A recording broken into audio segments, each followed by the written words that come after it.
wine dinners, the most important thing for me is that people eat, drink and enjoy. So I'm going to give you a very quick introduction about our wineries and a little bit about the history of our regions, and then I'm going to come back and introduce each wine very briefly, but at no point are people to stop eating and drinking just because I'm talking. That's the main thing. So we're here to enjoy the food, the wine and the ambience. But I am going to come around the room, not to interrupt people's dinners, but if you've got any questions, any comments, please grab me and I'll be happy to come over and answer any questions that you might have. So just to sort of give you a rundown on the evening, everybody has hopefully had a glass of the Sauvignon Blanc, the Feringgi Founders Estate Sauvignon that we started with. If you look at the menu, you'll see hopefully we do not have a repetition of any grape variety tonight.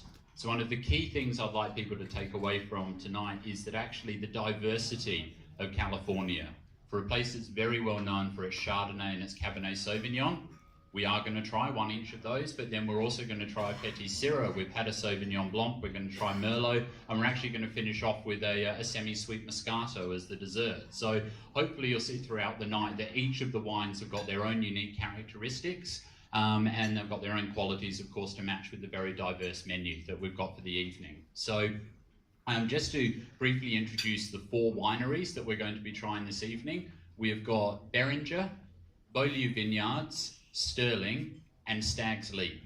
Now, for anybody who knows the history of California and for Napa Valley in particular, you might be aware that in the 1920s, a very small thing called Prohibition happened in America. Now, Prohibition was basically where the government outlawed the production and consumption of alcohol for almost 10 years. Now, before that, the Napa Valley in California had this amazing wine industry. Napa alone had close to 430 different wineries. At the end of Prohibition, there were only 7 wineries left in the Napa Valley. So over that 10 years, we lost 420 producers and a huge amount of history. But at Treasury Wine Estates, we're very fortunate that 3 out of the 4 wineries we're trying tonight were among the 7 that survived Prohibition. So there were 2 quite easy ways to survive Prohibition if you had the right connections. So you weren't allowed to drink alcohol except for two exceptions. The first one, you could go to church on Sunday, where of course you had the sacrament, and you had to have wine to go with the sacrament. So the Beringer brothers and Beaulieu Vineyards were very devout families, close links to the Catholic Church. They mainly survived Prohibition by providing wine for the sacrament, and through this relationship they survived the very hard years of Prohibition. Now, Stag's Leap was a little bit different because there was another way you could get alcohol during Prohibition. You could go to the doctor and they could prescribe you brandy. So during Prohibition, there were a lot of religious people and a lot of sick people in America because that was the only way you could get your hands on anything. But Stag's Leap did a lot of distillation, actually, of very high quality wine grapes. They distilled into brandy because that had a medicinal use. So the key thing for us is that, as I say, these 3 wineries have now got more than 350 years of history between them, and we own some of the oldest and highest quality vines in Napa Valley and across California. So hopefully you'll see today with the Petit Syrah from Stag's Leap, something that's not your typical grape variety, something that's got a unique character in itself. But then we've got the Beringer Napa Valley Cabernet Sauvignon, which is your chalk and cheese of the Napa Valley. It's one of the most premium quality grape varieties. But since Prohibition, Napa Valley has just gone from strength to strength. So in the 1970s, there was something called the Judgment of Paris, where 12 very embarrassed French people did a blind tasting of Napa wines versus the best of Bordeaux and Burgundy, and the Napa wines won, with only French judges.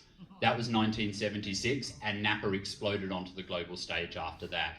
And again, we found that it was BV, Beringer, and Stag's Leap that were at the forefront of this wave. So hopefully tonight we've got some very iconic wineries, but most importantly, we're going to try some very different and diverse wines. So I'm just going to introduce the 2 white wines before I sit down. So the Sauvignon that we started with, the idea behind the Founders Estate Sauvignon and the reason we served as an aperitif is it should just be a very delicate, elegant, fruit-driven style of wine.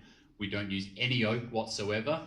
And although this comes from a Napa Valley estate, we do also source grapes from some of the cooler areas of California, like Sonoma and the Central Coast, where you get these lovely sea breezes that come in, cool the region down, and that allows us to have a very fresh, elegant, light-bodied Sauvignon Blanc. What we're now going to move on to with the first course is the Sterling VCO Chardonnay. So this is the Vintners Collection Chardonnay. This is going to be a lot more classical of the region. Again, we're talking about a slightly riper, rounder mouthfeel to the Chardonnay, and about 10% of new oak has been used in the making of this wine. So you'll see a distinctive step up in richness and power when we compare it to the Sauvignon, but hopefully, again, you'll see that there's some cool climate grape sourcing that allows a bit of elegance, finesse, and acidity on the end of this wine, and I think hopefully you'll see with the scallops, it's going to complement and not overpower because it's got this lovely delicacy, this acidity, and this freshness on the end. So that's enough of my voice. I'm starting to get thirsty already just standing here, so I'm going to sit down, but hopefully everybody will enjoy the evening. I'd just like to just give two quick words of thanks. Firstly to Catherine and her team from Luen Heng, who are our distributor here in Malaysia and in Penang. They have been absolutely great supporters. They're the ones who are responsible for the wine here tonight, so a big debt of gratitude. And of course to the team here at Feringgi Grill at Shangri-La. This is my second time back, and I don't need much convincing to ever come back here to do a wine dinner because I've had a sneak peek of the menu and I think we're all in for a real treat. So enjoy the evening. I'll be coming around later on, but I'll pop back and introduce each of the wines over the night. Cheers, thank you.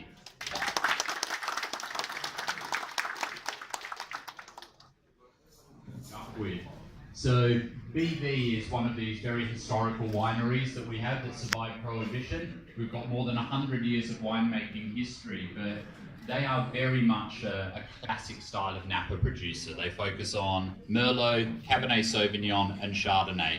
And what we really like to try and do with the Merlot here is to allow that plumminess, that lovely fruit-driven characteristic to drive through. And what we've chosen to pair this with tonight is the Morel Risotto. So you've got that really lovely savoury flavour coming through from the morels, you've got a saltiness from the Parmesan. So we actually want the Merlot to be a softer style. We don't want too much tannin, we don't want too much grip. We just want it to be a really nice light introduction into the reds, but without too much of that oak. We've only got about 10-15% of oak barrels used with this wine, and that's just to add a little touch of vanilla and toast, as opposed to any kind of heavy, oaky, tannic structure. So just the last thing I'll say on this, hopefully with the Chardonnay, I think for me it worked really beautifully with the scallops, particularly with the truffle on the scallops, that it gave a little bit more of that savoury flavour. And I think that brought out a little bit of the oaky characteristic in the Chardonnay.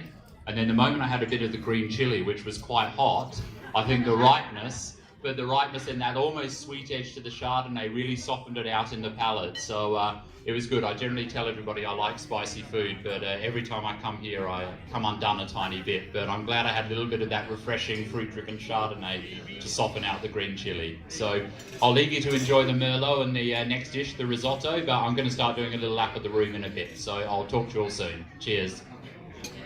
Syrah that you would have just had before with the beef, I think hopefully you would have seen a big step up from the Merlot being very soft and plummy and fruit driven, and the Petit Syrah was much spicier, had more of that tannic structure, of course, to go with that really lovely soft piece of beef or lamb if you had that. So what we really wanted to do is have a distinct step between the two reds to go with the main course and the risotto that we had. But now we've got the pinnacle of Napa, which is Cabernet Sauvignon coming around. So we've got the Beringer Napa Valley coming around with the cheese. So 100% Cabernet Sauvignon. And the reason that I wanted to save this to go with the cheese course is that I think you'll see after the Petit Syrah, the Cabernet has got a much more fruit-driven black currant. It's almost got a little bit of like a porty characteristic going on with it now. It's super ripe, and I think that's going to work really nicely with the cheeses because it's going to have that structure and the richness that you got on the Petit Syrah, but it's going to have a lot more fruit as opposed to the spiciness that we had. So I think hopefully you've seen with those three reds a real evolution from the sort of plummier style of Merlot to the spicy style of Petit Syrah, and then you've just got this more full-bodied and rich black fruit-driven style of Cabernet Sauvignon. And then I'm just going to introduce the Moscato now because I won't interrupt the meal any further after this, but to go along with the desserts are notoriously hard to match, but we've gone for a white chocolate and fruit-based dessert, and with that we're going to have the Beringer Moscato, which is sparkling, so it's hopefully going to be a really fresh way to end the evening off, but it's really got a lovely sort of marmalade-y kind of sweetness to it, and that for me is going to be a nice way to round off before you sort of get too far down the red wine track. So the Moscato is just designed to be a really nice fruit-driven end to the meal. So that's sort of my official sign-off for the evening, because I think everybody's starting to enjoy the last of the 2 courses. So thank you very much for coming out. Again, I'd just like to thank everybody here at the Shangri-La and at the Feringgi Grill. I think it's been a fantastic meal so far. But most of all, thank you all of you guys for coming out tonight. I hope that you enjoyed all of the wines and enjoyed the evening. Cheers, thank you.